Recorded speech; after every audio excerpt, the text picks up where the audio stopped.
안녕하세요, 여러분. 2026년도 제2회차 인사 2급 이론 문제 풀이 시간입니다. 여러분, 문제 풀어보셨나요? 네. 지문이 왜 이렇게 길어요? 왜 이렇게 길어진 거예요? 이렇게 얘기를 하실 것만 같습니다.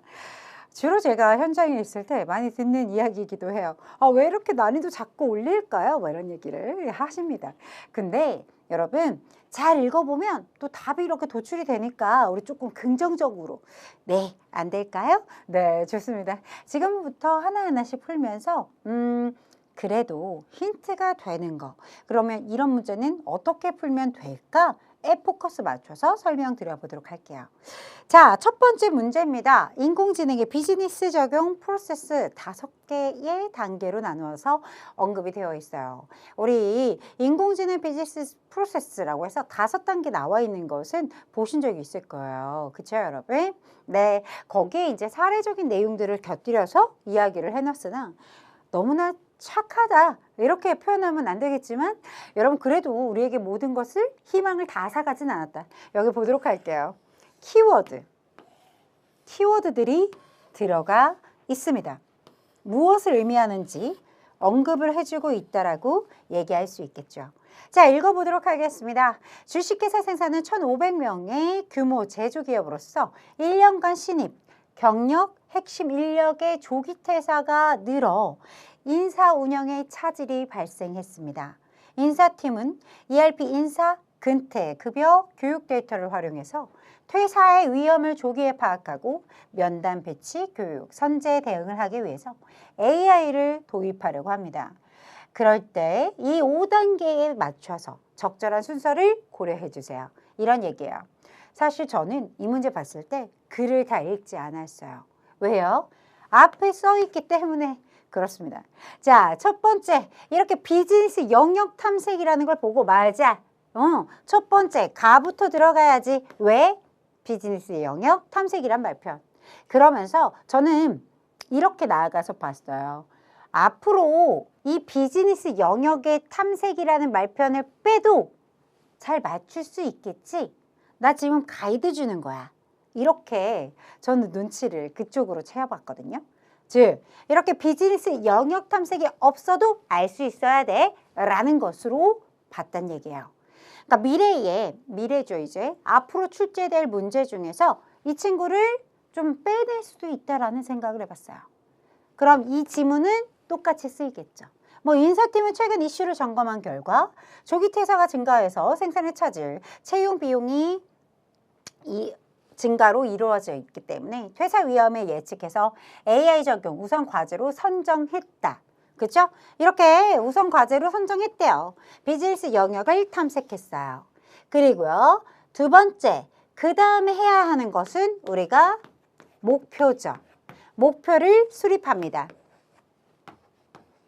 네, 향후 3개월 이내에 퇴사 위험군을 사전에 식별해서 핵심 인력 퇴사율 10%를 낮추는 것을 목표로 하였습니다.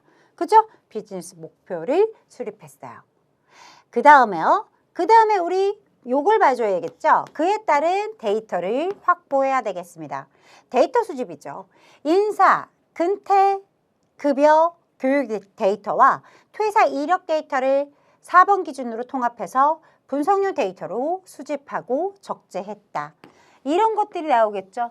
분석하기 위해서 어떤 데이터들을 모았다라는 말표는 줄 건데 그럴 때 수집했고 적재했다라는 말표 쓰겠죠.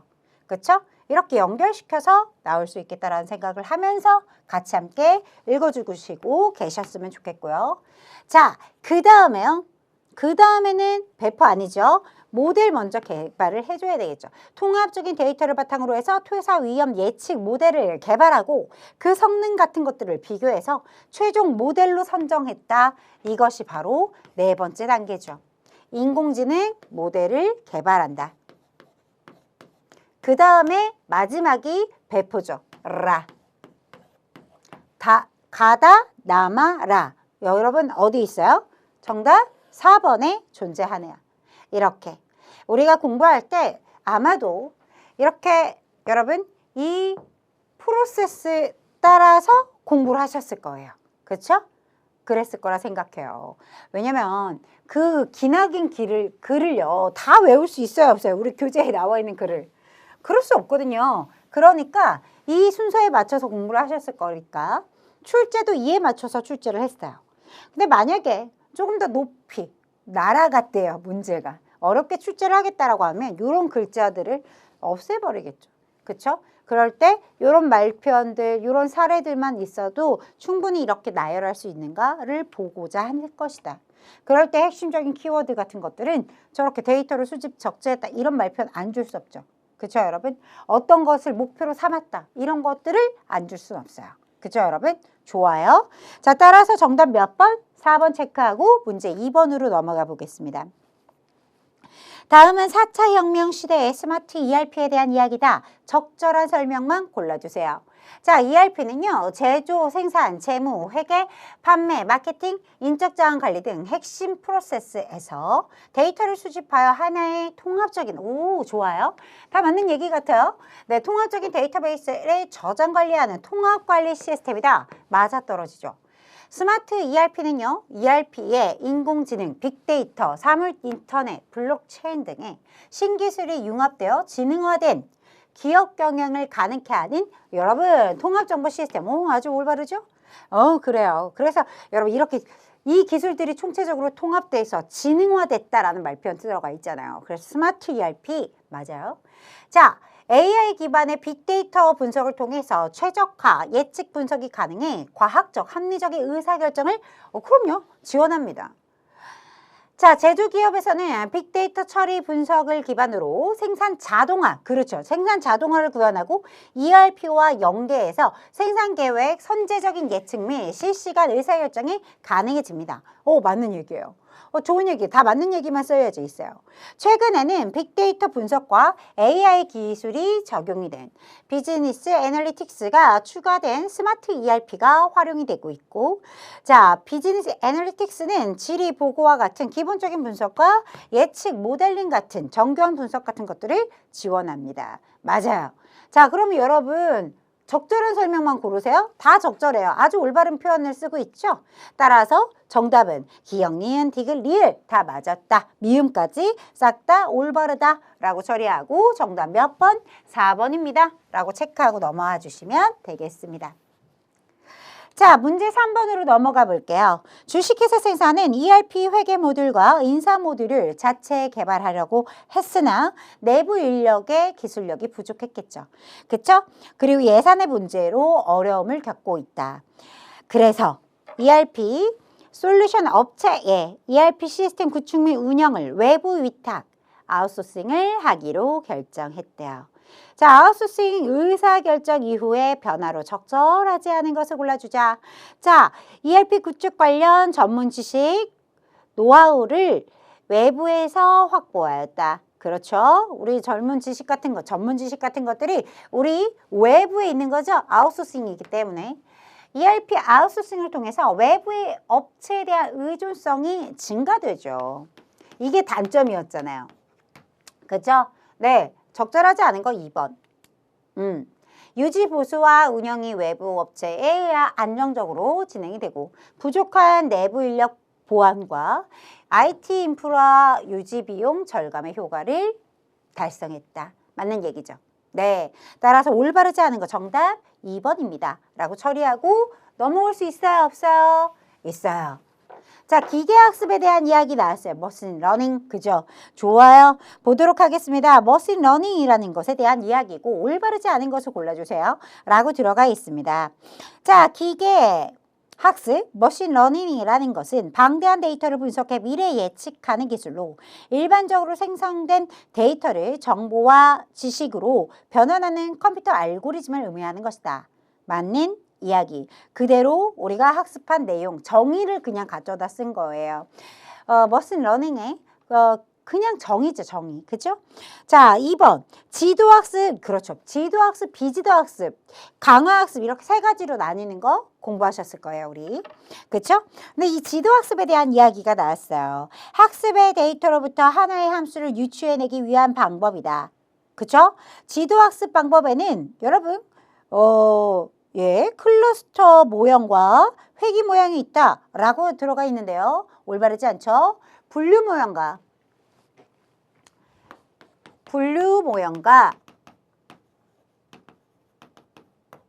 회기 모형이 있다.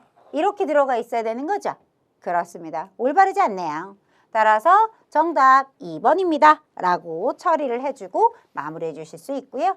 나머지 3번, 4번 또한 맞는 이야기 그대로 적혀 있어요. 한번 읽어보고 넘어와 줄 수 있는 문제였다. 됐나요? 좋습니다. 자, 5번입니다. 자원관리 중 순환체계를 계획, 실행, 플랜도 C에 대한 이야기예요. 그래서 계획하고 실행하고 통제를 구분한다. 이 말이 좀 드러내도 충분히 좀 좋았지 않았을까? 뭐 이런 생각을 해봅니다. 하지만 지금 이건 문제가 아니에요. 그냥 꾸며주는 말로 쓰였다라고 생각을 하시기 바랍니다. 문제는 이거죠. 인적 자원 관리의 내용 중 개발 기능의 실행과 관련이 없는 것을 골라줘라. 우리가 개발 기능, 그죠? 우리 개발 기능, 확보 기능, 그렇죠? 보상 기능, 그 다음 유지 기능 이런 거 공부했던 거 기억하십니까?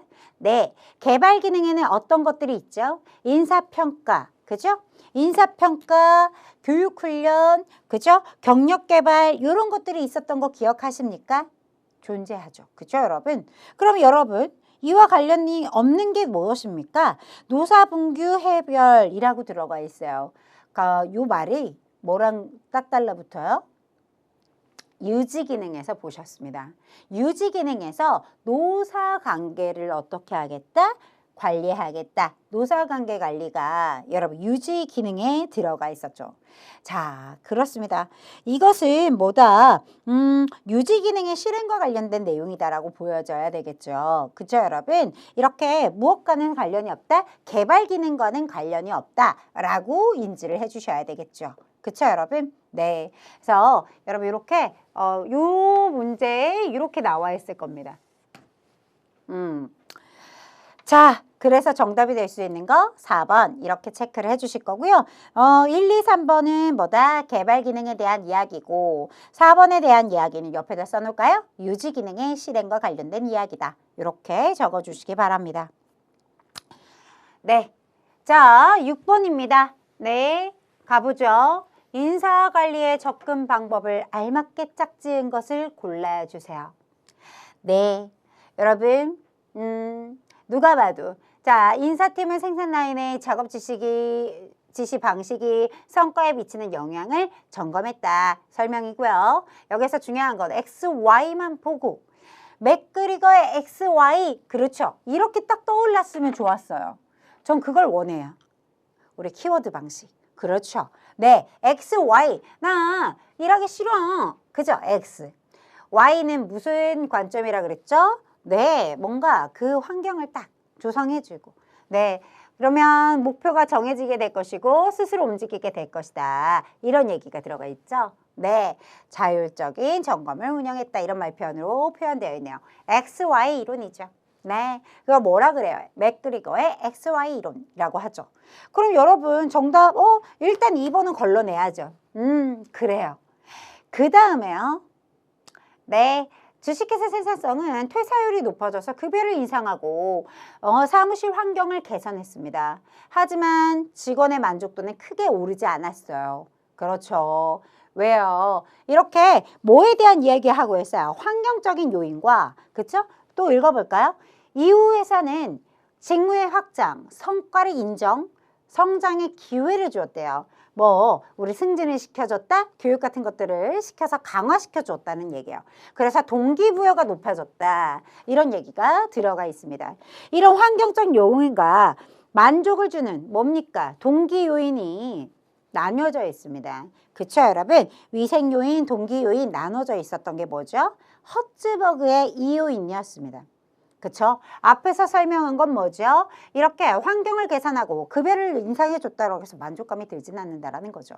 그쵸? 네, 그러나 요 뒤에 여러분 이런 거죠. 직무를 확장시켜주고, 네, 승진을 시켜주고, 그로 인해서 만족감을 가졌고, 동기부여가 향상되는, 네, 허츠버그의 이 요인이다 라고 얘기할 수 있겠고요.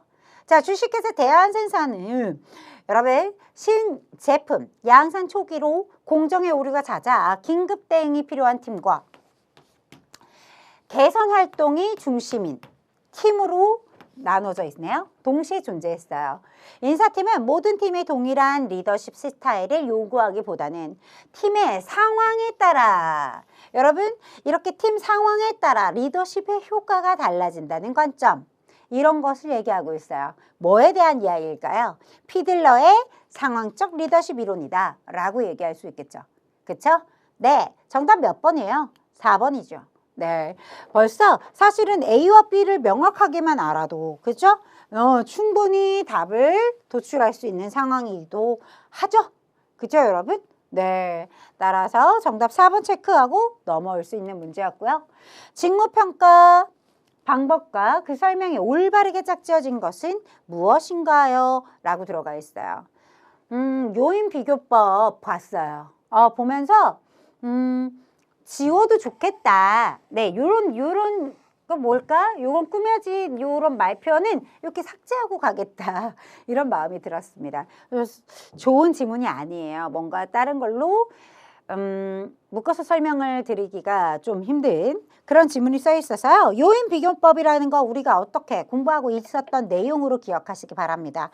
어떻게 기본이 되는 몇 개의 직무를 선정하겠다라고 얘기했었고요. 이렇게 평가 요소별로 가치, 그죠? 평가 요소별로 가치를 뭘로? 임금액으로 반영한다. 이런 말표는 키워드로 여러분 공부했던 거 기억나야 돼요, 여러분. 네.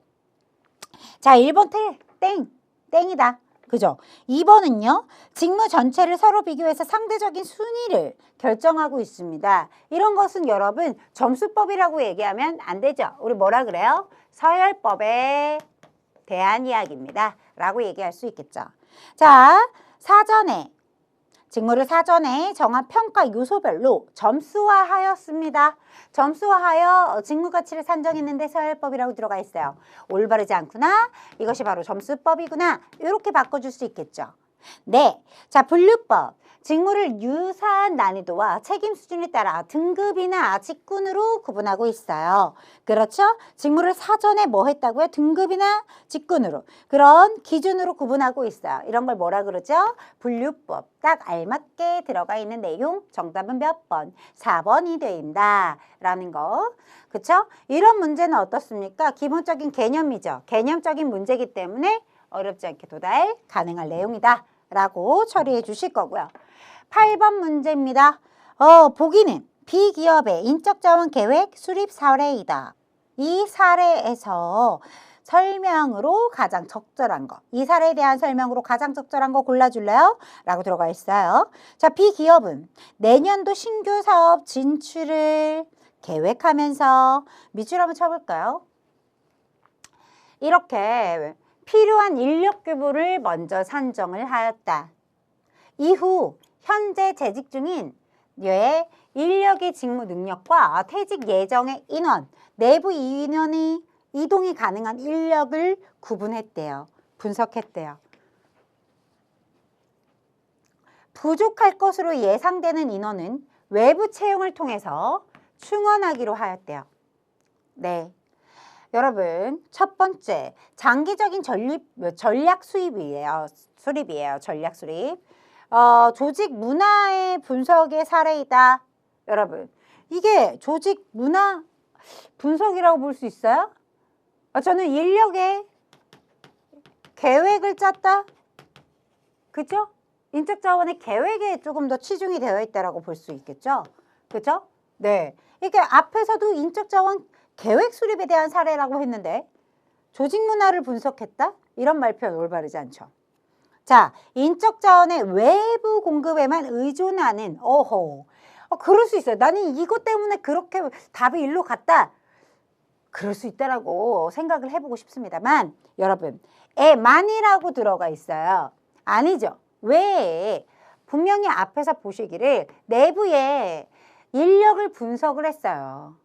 인력을 분석하고 부족할 것으로 예상되는 인원을 추가적으로 외부에서 채용을 하겠다라는 뜻으로 이해를 해주셔야 되는 거세요.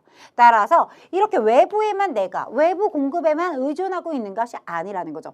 이동을, 내부적으로 이동을 좀 시켜볼까? 이런 얘기도 하고 있는 것을 보실 수가 있거든요. 그쵸? 자, 인적 자원 수요 예측만 중심으로 여러분 올바르지 않나요? 수요 예측만으로만 보기가 어렵죠. 필요한 인력을 규모를 먼저 산정하고 그에 맞는 공급을 또 한번 짜본 거죠. 인력이 얼만큼 될지 이렇게 짜보고 있는 것을 보셔야 돼요. 그래서 예측만 하는 것이 아니라 수요를 예측하고 어디에서 이 부족한 부분들을 공급할 수 있을까를 또 생각하고 있는 것이기 때문에 둘 다 고려하고 있는 중이지 수요 예측만 하는 상황은 아니라는 것을 체크해 주셔야 되겠습니다. 인적 자원의 수요와 공급을 모두 고려한다. 아주 올바른 이야기죠. 그쵸? 수급을 모두 다 고려하고 있는 겁니다. 그쵸? 네, 좋습니다. 적정의 인력을 여러 번 산정했고 그에 대한 공급을 어떻게 할까를 생각해왔다. 이런 얘기를 써주셔야 되는 거죠. 자, 9번으로 가보도록 하겠습니다. 네, 1종 오류, 2종 오류와 관련된 내용들이네요. 네, 같이 함께 바라보시겠습니다. 1종 오류, 선발에 대한 이야기예요. 1종 선발 오류의 최소 방안으로 올바른 거 골라줘라. 여러분, 제가 이렇게 표 그려드렸던 거 기억하십니까? 성과, 여러분 시험 점수 같은 거 이렇게 그려보고 표를 그래프로 한번 그려보면 여러분 무슨 소리가 되냐? 여러분 보세요. 1종 오류 어떤 경우가 1종 오류예요? 성과를 낼 수 있는 자가 시험의 점수에 떨어져서 합격을 못한 거예요. 그죠 여러분? 요게 1종 오류거든요. 그러면 이렇게 이 1종 오류를 최소화하려면 어떻게 해야 될까요? 합격선을 좀 너무 타이트했기 때문에 이렇게 성과를 낼 수 있는 자도 우두두두두 다 떨어진 거잖아요. 그렇죠? 그렇기 때문에 합격선의 하향이 필요하다. 이런 얘기가 들어가게 되는 것이죠. 그렇죠? 너무 타이트했다. 반대로 여러분 2종 오류는 어떤 경우예요? 2종 오류는 점수가 여러분 어때다 높다 하지만 성과가 낮았다. 무슨 소리죠? 이렇게 시험 점수는 통과해가지고 합격이 된 거예요. 그렇지만 성과를 낼 수 없는 자가 합격하게 되었다. 이런 얘기가 되는 거거든요. 그렇죠? 그럴 때는 어떻게 해줘야 될까요? 그럴 때 합격선을 상향시켜가지고 네 정말 성과 낼 수 없는 사람들을 다 떨어뜨려야 되는 거죠. 그래야 2종 오류가 줄어들겠죠. 그죠 여러분? 네. 준거 관련한 타당성이 높은 그렇죠. 선발 도구를 활용하는 거 이거 다 어때요? 2종 오류를 없애기 위함이에요. 그렇죠? 지원자들을 합숙시켜서 타당성이 높은 친구들을 어떻게 하겠다? 같이 평가센터법을 이용하는 게 뭡니까? 합숙시켜서 그 안에서 보겠다라는 거예요. 여러 가지 방법을 써서. 네. 그래서 여러분 성과 낼 수 있는 사람들로 우리가 적법하게 선발을 하겠다. 여기가 적법한 선발이잖아요. 자, 여기는요. 올바르지 않은 자가 적법하게 뭐 했다? 적법하게 탈락이 되었다.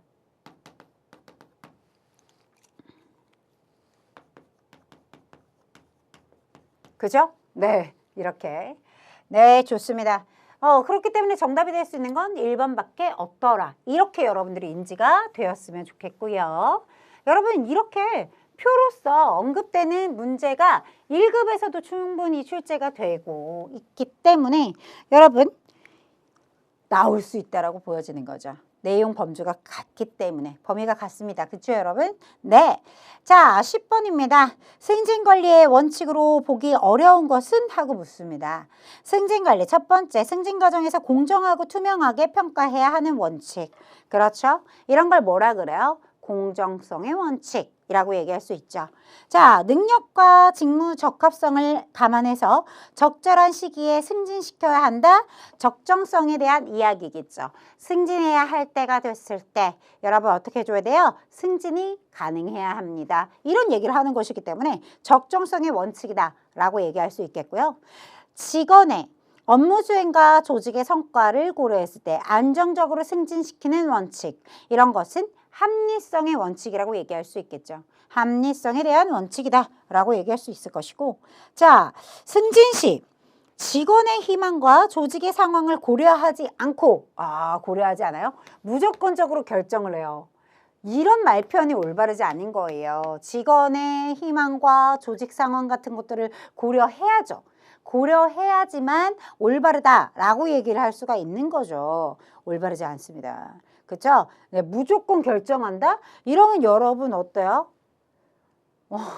이런 거는 이런 승진 관리의 원칙을 사라락 다 무시하는 그런 처사다라고 생각을 해주셔야 돼요. 올바르지 않잖아요. 누가 봐도 지문을 봤을 때 이거 정말 올바르지 않은 것 같은데? 라고 생각이 드실 거예요. 지문을 보면서 저는 이거 말고 다른 걸 어떤 걸 선택하셨을까? 그게 조금 더 궁금해지는.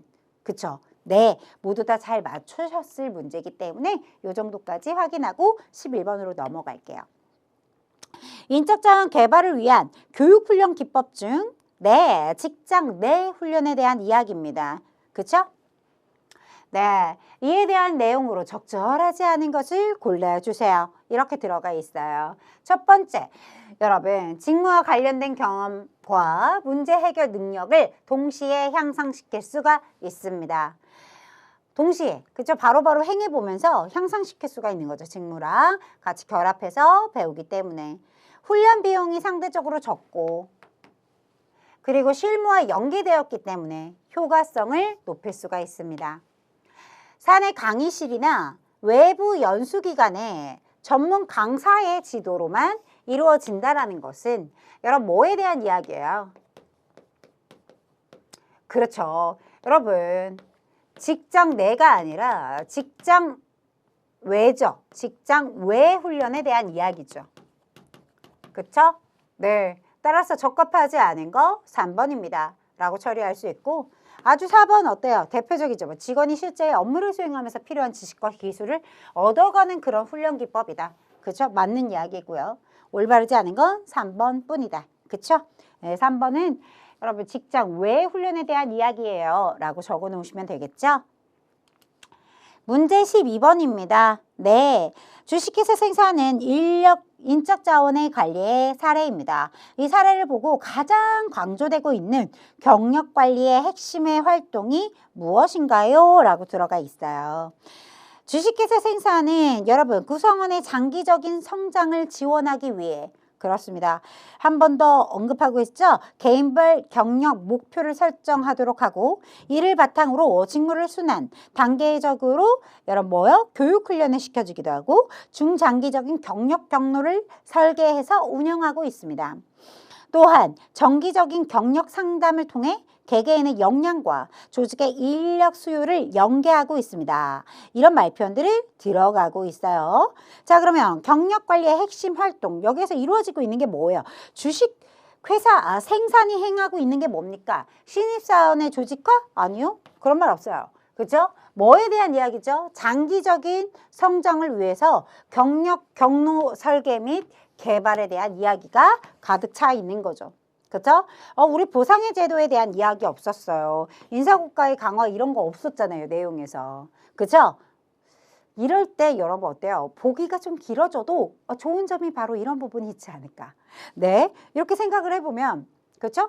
충분히 보기만 읽었고 사례만 읽었는데 답이 튀어나오죠. 그죠? 네. 기업 입장에 임금의 성격이 아닌 다른 하나를 골라주세요. 이런 말표현 들어가 있어요. 기업 입장에서는 여러분 어떻다고 했죠? 생산의 요소다라고 해서 인건비, 그죠? 같은 말 노무비 하나의 제품을 만드는 데 있어서 여러분 생산의 원가에는 당연히 뭐가 들어가요? 재료비, 원재료비 같은 것도 들어가지만 노무비, 인건비가 들어갑니다. 따라서 임금의 성격, 자 인건비의 요소이기도 하다. 맞아떨어지는 이야기가 되죠. 기업 경쟁력의 요소이다. 맞는 이야기가 되겠습니다. 그죠? 네, 기업의 생산활동 증대? 이거 정말 기업 입장의 임금 성격인가? 라고 생각이 드실 거예요. 자, 그럴 땐 일단 동그라미 4번부터 종업원은 채용 및 유지의 요인으로 쓰이죠. 임금은. 그렇죠? 네. 그래요. 그래서 근로자 유치랑 유지의 요인으로 쓴다. 같은 말이잖아요. 종업원의 채용과 유지의 요인으로 쓴다.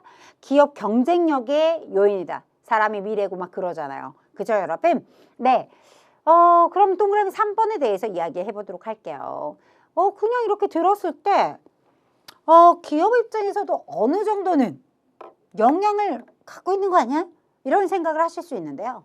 이건 기업 입장의 임금의 성격으로 문제 출제를 한 게 아니에요. 의도가 너무 뻔하죠. 우리가 공부했던 내용에 비춰서 공부를 하면요. 언급했던 내용 요소가 다 언급이 됐기 때문에 아닌 거 하나 고르라. 정답은 3번밖에 안 된다. 이렇게 얘기하실 겁니다. 근데 혹시라도 우리 친구들이 이건 왜 생산활동 증대? 어느 부분 일부분은 기업 입장에서 네, 증대될 수 있는 영향 가지고 있지 않아요? 뭐 이렇게 얘기하실 수가 있어요. 근데 사실은 충분히 연장해서 생각해 볼 수 있죠. 하지만 이 부분은 아마 출제위원회 입장으로 생각을 해봤을 때 국가적으로 봤을 때 국가의 입장으로는 이렇게 기업의 생산활동을 향상시킨다. 네, 그래서 어떻게? 이 내용을 가지고 생활활동, 우리가 그 생산활동을 촉진시키고 네, 경제 순환을 향상케 하는 이런 내용들을 국가적 입장에서 넣어놓은 하나의 복인데 이것이 꼭 기업 입장이지 않느냐? 영향을 그냥 그래도 좀 가지고 있지 않느냐? 이렇게 언급할 수도 있다라고 얘기를 할 수 있을 것 같아요. 그래서 설명에 이런 내용이 더 붙어 있지 않을까라고 생각이 듭니다. 네, 그래요. 그래서 네, 거기 보시면 국민 경제 발전에 궁극적인 긍정적인 영향은 국민 경제 입장이다. 이런 말 표현 써 있는 거 보이시죠? 국가적 입장의 내용으로 넣어놓은 관점으로 바라봐 주시기 바라겠고요. 우리는 원래 공부했던 것처럼 무엇과 무엇으로 기업의 특성과 근로자 특성으로 두 가지 관점으로만 공부를 해주시기 바랍니다. 네, 그래서 아닌 것에는 여러분 그냥 쉽게 보시면 우리가 공부했던 내용이 아닌 것을 골라주면 당연히 3번이잖아요. 그죠, 여러분? 이렇게 네, 직관적으로 풀 수 있는 문제였지만 또 이렇게 정말 너무 막 파고들면 맞지 않아? 다 맞는 거 아니야? 뭐 이렇게 얘기하시겠지만 출제자의 의도는 국가적인 입장에서 사회적인 입장으로 봤을 때의 임금에 대한 이야기다. 이렇게 볼 수가 있겠습니다. 그래서 정답은 3번이다 라고 얘기할 수 있습니다. 자, 14번입니다. 저는 이 14번 2015년도에 문제를 낼 수밖에 없죠. 왜냐하면 2회차의 시험이고 교재들이 다 2025년도에 교재만 존재했을 때 공부를 한 친구들이 3월에 시험을 보는 거기 때문에 2025년도에 문제가 나오는 게 맞습니다. 그러나 저는 이제 앞으로 이 과제를 보고 계셨다. 이 영상을 보고 계신 분들은 2026년도를 기준으로 공부를 하고 계셨을 겁니다. 그래서 2025년도를 기준으로 했을 때는 여러분 국민연금 보험료는 9.0% 이렇게 기억을 하고 계시는 게 맞겠지만 여러분 저는 적어드리고 싶습니다. 2026년도 버전으로 공부해 주시기 바랍니다. 라고 얘기하면서 뭐라고 9.5% 9.5% 이렇게 기억하고 암기해 둘 것. 여러분 2026년도 버전으로 여러분 제가 이야기 드리는 게 훨씬 더 좋잖아요. 그렇죠, 여러분? 네. 그래서 여기에다가 2026년도에는 9.5다. 이렇게 머릿속으로 기억해 둘 것. 네. 선생님 그럼 알아서 고쳐오시죠. 고쳐오면 제가 기출문제를 여러분 또 어때요? 변경한 게 되기 때문에 그대로 풀어드리되 2026년도에 여러분 국민연금 보험료율을 알려드렸습니다. 몇 %라고? 9.5라고 적어 놓으실 거죠? 좋습니다. 9.5예요. 9.5로 이렇게 적어주시고요. 만약에 여러분 가입자와 사용자가 즉 근로자와 사용자가 어떻게 여러분 반반씩 부담을 하잖아요. 나누기 2해보세요. 그럼 뭐 나와요? 4.75 각각 부담. 그렇죠? 각각 부담이라는 게 뭡니까? 사용자와 근로자 부담금 각각 부담하죠? 네, 어떻게? 4.5, 아니 4.5래요. 4.75, 4.75 이렇게 됐나요? 좋습니다. 괜한 높아심일까요? 네, 우리 친구들이 개정된 판으로 지금 보고 계실 거라고 생각이 들지만 그쵸? 네, 그래도 괜한 높아심에 이제 앞으로 치러질 문제는 2026년도를 기준으로 시험에 출제가 될 거예요.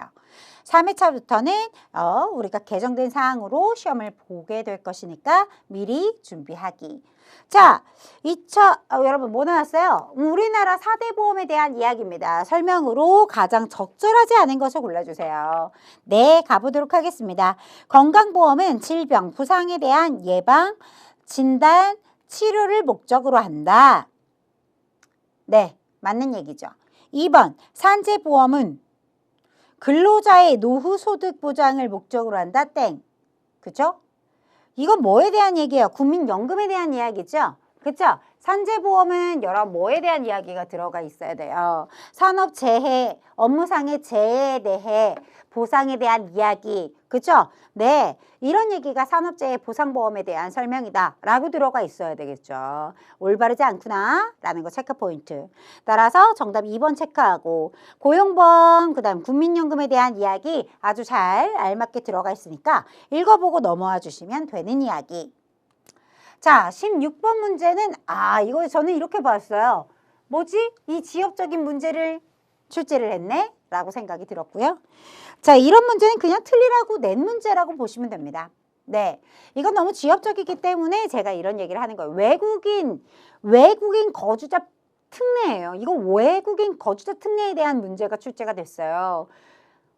낼 거 진짜 많은데 이걸 냈어요. 그러니까 이 문제는 사실은 어떻게 보면 범위가 너무 지역적이다. 이 문제는 좀 틀려라. 대놓고. 그런 의도가 있지 않았을까라고 생각이 듭니다. 자, 설명드리겠습니다. 자, 거주자에 대한 모든 소득에 대해서는 과세합니다. 다만 해당 과세 기간 종료일 네, A에 들어가야 되는 숫자부터 얘기해 드릴게요. 10년 전부터 국내에 주소나 거소를 둔 기간의 합계가 5년 이하인 외국인 거주자에게는 과세 대상 소득 중 국외에서 발생한 소득의 경우 국내에서 지급되거나 국내로 송금된 소득에 대해서만 과세하겠습니다. 네, 이런 특례를 준 겁니다. 외국인 거주자의 특례예요. 여러분, 우리가 거주자에 대한 이야기를 할 내용이 많은데 거기에서도 외국인의 거주자의 특례를 냈어요. 이 정도만 봐주셔라. 이 문제는 또 나올 확률이 적다. 이렇게 이야기를 드릴 수 있는 문제로 보여집니다. 자, 17번으로 가보도록 하겠습니다. 연말정산의 계산 과정이 올바르지 않은 것을 골라줘라. 좋습니다. 이 문제 또한 여러분 제가 자꾸 딴지를 보는 것 같은데 사실 연말정산의 계산 과정이라고 들어가 있는데 이게 그래요. 여러분 근로소득만 있는 사람이겠죠. 근로소득만 존재하는 계산 과정에 대한 이야기다. 이런 얘기예요. 올바르지 않은 것을 골라줘라. 이런 식으로 쓰여져 있어야 되지 않을까라고 생각이 들고요. 자, 과세표준 곱하기 기본세율. 이것은 총차적으로 먼저 얘기해 볼게요. 여러분 기억나요? 우리가 표로서 공부했었어요. 이, 대, 사, 근, 영, 기. 이렇게 여러분 나열했던 거 기억하실 거예요. 그중에 여러분 뭐에 대한 이야기예요? 지금 근로소득과 관련된 이야기를 해보겠다라는 이야기가 들어가 있는 것입니다. 연간 벌어들인 근로소득이 총체적으로 근로소득이 있었다. 이 근로소득에서 뭘 빼줬어요? 근로소득 공제라는 걸 해줬다. 그럼 뭐가 됩니까? 근로소득 금액이 만들어지는 것이다. 이런 얘기를 했었어요. 그쵸, 여러분? 네. 그렇습니다. 자, 그렇습니다. 근데 여기에서 이제 여러분 봐봐요. 근로소득에서 근로소득 공제를 빼서 우리가 소득 금액이 된다라는 얘기를 했었고요. 여기서 한 단계 더 얘기하고 있습니다. 뭐가 이렇게 여기에서 중간에 비과세가 있으면 비과세를 빼줘라. 이런 얘기죠. 연간 근로소득에 비과세 소득이 있으면 빼서 총 급여액이 만들어지게 되는 것이고요. 한 단계를 여기에다가 더 덧붙여 볼게요. 근로소득에서 비과세 소득은 차감해서 이런 얘기가 들어가 있는 겁니다.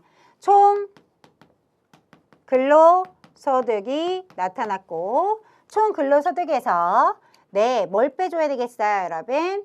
근로소득 공제를 차감해 주세요. 이런 얘기가 들어가 있어야 되죠. 같은 말로 표현하면 총 근로소득을 여기서 뭐라고 표현했어요? 총 급여액에서 근로소득 공제를 빼줘야 되는데 여러분 갑자기 사업소득 공제라니요. 사업소득은 사업소득 공제가 아니라 필요경비를 차감합니다. 그쵸 여러분? 네, 사업에 필요했던 여러분 비용 있죠. 들어가는 비용 이런 것들을 빼주는 것이지 어울리지 않잖아요. 총 급여액에서 사업소득 공제라는 걸 여러분 본 적 있어요? 없다. 그쵸? 네, 이렇게 총 급여액에서 빼준다면 근로소득 공제라는 말편이 들어가야 근로소득 금액이 나오는 것이다. 이렇게 공부를 하게 되시는 거죠. 그쵸 여러분? 네, 따라서 올바르지 않습니다. 몇 번? 3번이라고 이야기해 줄 수가 있겠죠. 네, 자 18번 가보도록 하겠습니다. 자, 보기에서는 주식회사 생산의 근로시간의 운영 사례이다. 이 기업이 활용하고 있는 근로시간의 유형으로 가장 적절한 거 골라주세요. 이렇게 들어가 있고요. 저는 키워드 밑줄 쳐보도록 할게요. 왜? 주식회사 생산은 월 단위 총 근로시간에만 정해두고 총 근로시간만 정해두고 근로자는 업무량과 개인 사정에 따라 일별, 주별 근로시간을 자율적으로 뭐 할 수 있어요? 조정할 수 있다. 네, 다만 정해진 기간 내에 총 근로시간을 충족하면 되는 거죠. 누가? 예, 근로자가 선택하는 것이죠. 그쵸? 이런 걸 뭐라 그래요, 여러분? 우리 선택적 근로시간제라고 합니다. 정답 몇 번? 3번. 이렇게 체크하실 수 있어요, 없어요? 있어요. 누가? 근로자가 조정합니다. 조율하는 거예요. 선택하는 것이죠. 따라서 정답은 3번 이렇게 처리를 해주는 문제였어요. 근로시간제 유형입니다. 직무공유제의 장점으로 올바르지 않은 것을 골라주세요. 네, 자 근로시간제 유형 중에 직무공유제에 대한 이야기이기 때문에 대표적인 장점으로 올바르지 않은 것을 골라라. 이런 식의 문제라고 생각이 듭니다. 네, 왜냐하면 분명히 이럴 거예요. 직무 공유제니까 하나의 직무를 둘에 나눠가지고 수행하니까 네? 뭐요? 노동력 확보에 용이하다, 유지하는데 용이하지 않은가 이런 식으로 생각을 하고 그렇게 볼 수 있다고 생각을 하거든요. 그래서 여러분 질문이 오는 거란 말이에요. 그쵸? 근데요. 출제자 입장에서 여러분 설명을 한번 해보겠습니다. 네. 자, 완전히 틀렸다라고 보기는 힘들어요. 예, 1번 노동력 확보가 용이하다라는 말편이 여러분 1번입니다. 가장 대표적인 장점으로 묻는 거기 때문에 대표적인 장점이 아닌 건 1번이다. 자, 그럼 여러분 보세요. 고용 유지와 창출 어떻습니까? 맞는 이야기죠. 네, 이 얘기가 맞다 보니까 여기까지도 여러분 이야기를 자꾸 넘실거리면서 물어보는 거예요. 그쵸? 네, 그치만 대표적인 장점으로는 고용 유지가 되기 때문에 그쵸? 네, 그래서 2번 맞는 이야기. 여가시간 증대로 인해서 근로생활의 질적 향상을 가져온다. 그리고 종업원 간의 지식 공유를 통해서 직무성과가 향상된다를 대표적인 뭐 장점으로 볼 수가 있어요. 네, 그러면 대표적인 장점으로 보기에는 약간의 거래성이 있다라고 보여지는 것을 여러분들에게 예, 이야기 드릴 수 있겠고 네, 뭐 물론 여러분 설명이 옆에 써 있거든요. 노동력 확보의 용이는 탄력적 근무시간제에 대한 장점에 해당한다. 그렇지만 이것이 꼭 그 직무공유제가 장점으로 들어가지 않는다라는 걸 밑받침하기에는 좀 어렵다. 그래서 자꾸 질문이 오지 않나. 예, 이런 생각이 드는데요. 약간 다듬어지면 더 좋을 것 같은 문제였습니다. 하지만 여러분 완전히 무관하다라는 그런 말에는 좀 제가 여러분 그렇게 보기는 어렵다라고 저는 생각이 들어요. 네, 그래서 이렇게 조금 보완이 필요한 문제들은 사실상 글쎄요, 이거 좀 보충이 되지 않을까? 다음 기출에는 조금 더 다듬어진 문제로 출제되지 않을까라는 생각을 좀 하면서 왔고요. 그쵸? 네. 왜냐면 아무래도 네. 뭐 인력을 그죠? 운영하는 데 있어서 용이하다라는 말표현 쓸 수 있기 때문에 네. 네, 뭐 그런 근접한 표현을 쓰면 좀 혼돈이 있지 않을까라고 생각이 들어요. 분명히 저한테 질문이 올 거고요. 제가 이런 얘기를 하는 이유는 이렇게 제가 막 풀이 설명을 할 때 정답은 1번이고 변경이 없습니다라는 답을 들으면 네, 거기에 그렇군요. 최대한 출제자의 의도로 설명을 드리기 때문에 티가 나는 것 같더라고요. 네, 좋습니다. 하지만 약간의 보충이 될 것으로 예상할 수 있는 문제다. 네, 그래서 가장 장점으로 올바르지 않은 것은 1번으로 남겨두고 2번, 3번, 4번이 조금 더 적합하니까 이 2번, 3번, 4번을 조금 더 장점으로 기억을 하는 게 좋은 방법이다. 학습에 좋은 방법이다. 라고만 이야기 드리고 넘어갈게요. 20번. 이거는 제가 1급의 책에다가 써놨던 얘기인데 2급도 나오기 시작하네요, 이제. 자, 가보도록 하겠습니다. 노사관계의 발전 과정 어떻게 보시면 여러분 정답은 1번하고 2번 둘 중에 하나밖에 없어요. 왜 그럴까요? 여러분 노사관계가 요즘에 어떻게 발전됐죠? 민주적입니다. 그러니까 결국은 민주적이어야 돼요. 그죠, 여러분? 네. 자, 그러면 처음부터 온정적이었을까요? 온정적. 단어부터가 뜨뜻해요. 따뜻한 느낌. 그죠? 자, 전제적부터 시작을 합니다. 이렇게 노사관계는 하라면 해. 일방적인 의사의 결정으로 절대적인 복종, 명령으로 시작이 된다라는 게 발전 과정입니다. 그래서 이것을 전제적 하면요. 절대적인 명령, 복종. 이런 단어들이 무조건 결합이 될 수밖에 없어요. 네. 그렇습니다. 그래서 근로조건 같은 것들이 일반적으로 여러분 정해지게 되고 사용자와 근로자의 관계는 절대 명령과 복종에 있었던 그런 시절이 있었던 거죠. 그게 바로 뭡니까? 전제적이다 라는 말편 연결시켜 주실 거고요. 온정적이라는 것은 무엇을 가지고 얘기하냐면 여러분 약간 따스하다고 제가 표현했잖아요. 온정적주의가 나타나게 되었습니다 라는 말편을 쓰는 이유는 근로자의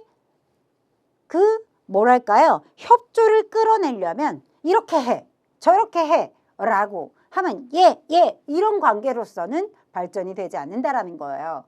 그래서 협의점을 끌어낼 수가 없기 때문에 어떻게? 이렇게 가족주의적인 관계 형성을 맺기 시작했던 그죠? 그래서 그런 관계가 성립이 됐다. 그래서 온정적 노사관계가 만들어지게 되었다. 이런 말표현들을 덧붙여서 이야기할 수 있습니다. 그리고 그 완화적인 노사관계라고 하는 것은 이 완화적인 노사관계는 전제적인 지배관계에서 완화가 되고 온정적인 그 가족주의 같은 것들이 남아서 합리주의적인 그런 성격이 나타나게 된 것입니다. 이렇게 이 완화적이다라는 얘기가 나왔을 때 전제적인 것에서 당연히 완화가 되어야 하겠죠. 그 다음에 온정적인 가족주의적인 그런 성격이 남아 있어요. 그런데 그렇기 때문에 합리성 추구가 생겨나겠죠. 합리주의가 생겨나게 되는 그 시점을 우리는 완화적이다라고 표현합니다. 지금 민주적은 얘기 안 해도 되겠죠. 민주적은 어떻습니까? 네, 이렇게 경영과 자본이 분리가 돼서 네, 그렇죠? 이런 말편으로 꾸며서 언급될 수 있어요. 그러게 여러분들이 지금 생각하는 민주적인 노사관계다라는 것을 여러분 생각을 해주시면 완료가 되겠습니다. 따라서 정답은 몇 번이겠어요? 2번이다. 라고 얘기할 수 있겠죠. 뭐 각각의 특징을 잡아서 조금 설명을 드려봤어요. 약간 민주적이라는 건 대등한 관계잖아요. 예, 그쵸? 이런 것들을 생각을 해주면 답을 고르는데 사지선다형이 아니라 이지선다가 됐을 거고요. 그리고 여러분 온정적부터 시작을 하진 않았겠죠. 그죠? 전제적이다. 전제적이라는 건 이렇게 해, 저렇게 해. 그랬을 때 예, 알겠습니다. 복종, 그죠? 명령과 복종이라는 단어를 임팩트 있게 가져가셨으면 좋겠습니다. 자, 이렇게 해서 모든 문항을 풀어봤고요. 네, 분명히 문제가 약간 이렇게 하는 문제들도 있었을 거예요. 네, 허나 100점은 없어야 합니다. 그러니까 시험에서 출제위원들은요, 여러분 마인드가 어떻다? 100점은 나오지 않는다예요. 그래서 킬러 문항을 넣을 수밖에 없고요. 그런 문제들이 몇 문제 있었죠. 그런 문제를 뺀 나머지는 여러분 어때요? 충분히 보너스 같은 문제, 글을 읽었더니 답을 도출하는 문제, 그런 문제들이 있었기 때문에 이렇게 킬러 문항, 그 다음에 너무 이렇게 아주 협의해 이런 문제들까지도 조금 넌지시 내었던 그런 문제로 보실 수가 있겠습니다. 자, 그래도 여러분 어떻습니까? 우리가 합격 점수에는 충분히 넘어가는 그런 아마 채점을 해보시면 그 정도의 점수가 나왔을 거예요. 그죠, 여러분? 이처럼 정형화된 그런 문제의 형식 그리고 개념 정리가 완벽하게 이루어진다면 사례 형태로 나온다고 하더라도 그 개념을 완벽하게 녹여냈기 때문에 매치해서 문제 푸는데 어려움이 없을 것입니다. 자, 그리고 다음 시간으로 넘어오셔야 되는데 그 다음 시간은 실무 시간이죠. 실무 때 여러분 어떻습니까? 물어보는 요소 많고요. 우리 보고 이것도 하래. 창을 또 이것도 열어서 봐줘야 돼. 라는 걸 우리가 실무 시간에 준비를 해 두었습니다. 세세하게 물어보고 있기 때문에 세세하게 준비했어요. 꼭 오셔서 많은 도움을 받아보시기 바랍니다. 여러분 저는 실무 시간으로 가 있겠습니다. 여러분 오늘도 수고 많이 하셨습니다.